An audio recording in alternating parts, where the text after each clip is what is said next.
Hello, and welcome to Life After the Family Home. Smart conversations about downsizing and planning the next chapter.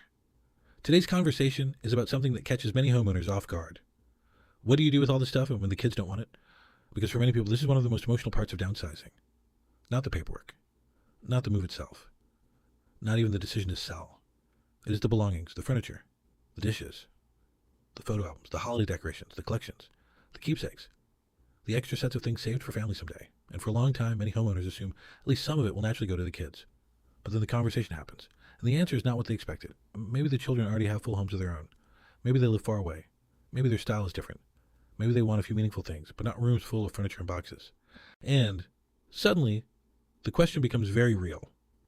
What happens now? This is something Skip Benton with Coldwell Bankers Select Real Estate in Northern Nevada has seen many times, because downsizing is not only about square footage. It is often about sorting through an entire lifetime of belongings and realizing that the next generation may not value, need, or have room for many of the same things. And that can feel personal, much more personal than people expect. Because usually the real issue is not just the object itself, it is what the object represents. A dining table may represent years of family holidays. A china cabinet may represent tradition. A set of tools may represent a career, a parent, or a way of life. Boxes in the garage may hold decades of, we might need this someday thinking. So, when the children do not want those things, it can feel like something bigger is being rejected. Not just the item, but the memory, the meaning, the family history. That is why this gets emotional so quickly. But here is one of the most important things to remember. If your kids do not want the stuff, that does not mean the stuff never mattered. It mattered. It mattered in your life. It mattered in your home. It mattered in the chapter where it was used, appreciated, and part of daily living. Its meaning is not erased just because its next destination looks different than you expected. That is an important shift, because many homeowners get stuck right there. They start thinking, if nobody wants this, what does that say about everything we saved? Usually it says something very simple. It says life has changed. People live differently now. Homes are often smaller or fuller. Styles are different. Routines are different. The next generation may value convenience, flexibility, and less stuff in a way that is very different from the way previous generations did. That is not disrespect, it is just different. And when you accept that difference, it becomes easier to make good decisions. One of the hardest parts of this process is the guilt. Guilt about letting things go. Guilt about donating something that costs good money. Guilt about discarding something that belonged to a parent or grandparent. Guilt about feeling disappointed when family members are not interested. That guilt can keep a lot of people stuck. Because once guilt takes over, every item starts to feel heavier than it really is. A box becomes a moral decision. A chair becomes a family legacy question. A set of dishes becomes a test of whether the past is being respected. That is exhausting. And it is one reason downsizing can feel almost impossible to begin. So here is a healthier frame. Not everything meaningful needs to be kept forever. That does not mean being careless, it means being honest. Some things are truly meaningful. Some things are useful. Some things are simply familiar. And some things are still there only because nobody has stopped long enough to decide. Those are not all the same. And they should not all carry the same emotional weight. It helps to start separating belongings into clearer categories. Things that are truly important. Things that are nice but not necessary. Things that may matter to family fast directly. And things that have simply stayed because there was room. That kind of clarity changes the process. Because if everything is treated as equally important, nothing moves. Another thing that helps is having direct conversations with family earlier. Not later. Not in the middle of a rushed move. Not when deadlines are already in place, and not with vague questions like, do you want any of this stuff? That question is too big. Most people say no because they cannot sort through an entire household in their heads. A better approach is more specific. Are there particular pieces that matter to you? Are there family items you definitely want? Would you like to look through these keepsakes before decisions are made? Is there anything here that you know you would want in your own home? Those are better questions.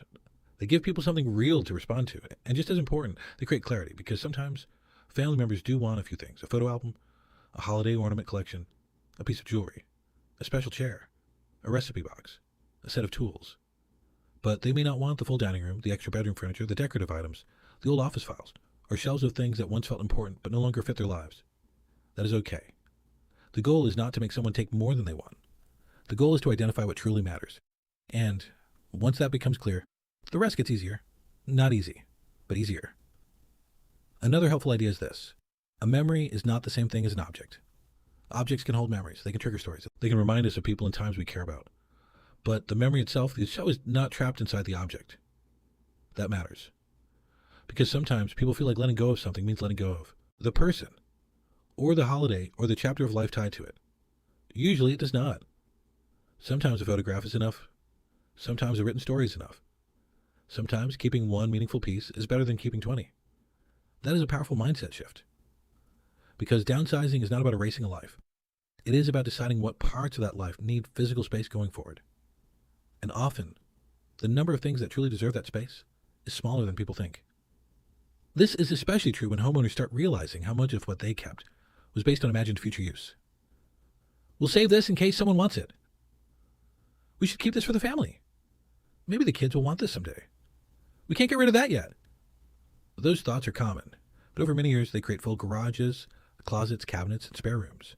And then one day the homeowner is left sorting through a home built partly around assumptions that never really came true. That realization can be frustrating, but it can also be freeing, because once you stop waiting for a future use that may never happen, the decisions become more honest. You stop asking, what if someone wants this someday? And start asking, does this actually need to come into the next chapter? That is a much better question. Sometimes the answer will be yes. Sometimes there are items that absolutely deserve to stay in the family. Items with deep emotional meaning. Items with history. Items that truly connect generations. But not everything falls into that category. And not everything needs to. That is where permission matters. You are allowed to let useful things be donated. You are allowed to let nice things go to someone who will actually use them. You are allowed to stop storing things out of obligation. You are allowed to choose space, peace, and simplicity over the weight of keeping everything. That does not make you careless. It makes you realistic. And realism is often what finally moves the process forward. Now, there's another layer to this. Sometimes homeowners are not only disappointed that the kids do not want the stuff, they are also grieving what that means. Because in some quiet way, they imagine a kind of continuity. The table staying in the family, the dishes being used at another holiday gathering, the furniture going to a child's home, the decorations living on in the next generation. When that does not happen, it can feel like part of the family story is ending. That feeling is real, and it deserves to be acknowledged. But it also helps to remember this. The family story does not depend on the stuff. The story lives in people, in memories, in traditions, in relationships, in stories told and retold. The objects may support that story for a time, but they are not the whole story. That distinction helps, because it reminds you that even if the belongings move on, the meaning does not disappear. And once you understand that, you can make decisions from a calmer place. Not a rushed place. Not a guilty place. A clear place. So, what is the practical path forward? Start with what matters most. Identify the few categories that are truly emotional or important. Family photos, keepsakes, heirlooms, documents, items with real history. Handle those with care. Then, look at everything else more honestly. Furniture that nobody needs. Housewares that have multiplied over the years. Decor that was once useful but no longer fits. Duplicates, storage boxes, extra linens, unused serving pieces. Things being kept mostly because it feels strange to let them go. That is often where progress can happen fastest. And once progress starts, momentum helps. Because one of the biggest barriers in downsizing is emotional gridlock. When everything feels loaded, nothing moves. But when a few decisions are made well, the rest starts feeling more manageable. That is why the process does not have to begin with the hardest items. It can begin with the easiest truthful decisions. What is no longer needed? What is no longer used? What is no longer serving anyone? Those are good starting points. And as you move through the process, it helps to keep one simple idea in mind. Your job is not to make sure every item lives forever. Your job is to make wise decisions about what still matters now. That is enough. You do not need to rescue every belonging from change. You do not need to turn every object into a legacy item. And you do not need your children to want everything in order for your life, your home, and your memories to have mattered. They already mattered. So if you are facing this question right now, if you are looking around at a house full of things and realizing the kids do not want most of it, here's the takeaway. Do not let guilt make every decision harder. Do not confuse family history with physical volume. Do not assume that because something was worth keeping once, it must be kept forever. And do not overlook the freedom that comes from making thoughtful, honest choices. Because downsizing is not about throwing your life away, it is about deciding what truly belongs in the next chapter. And letting the rest be released with respect. Thank you for joining this conversation on Life After the Family Home, smart conversations about downsizing and planning the next chapter. For more guidance, connect with Skip Benton with Coldwell Banker Select Real Estate in Northern Nevada.